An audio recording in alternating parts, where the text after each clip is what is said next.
চিত্রনায়িকা পরিমণি সহ ৩ জনের বিরুদ্ধে মারধর হত্যা চেষ্টার মামলার শুনানি আজ।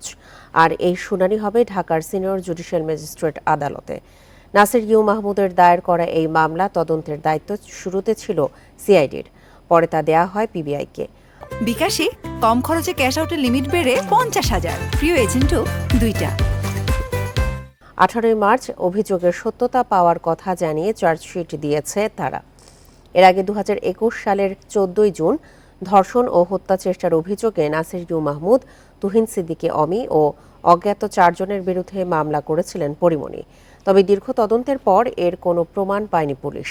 পরে নাসির ইউ মাহমুদ পরিমণির বিরুদ্ধে আইনগত ব্যবস্থা নিতে আবেদন করলে মামলা করতে বলে আদালত।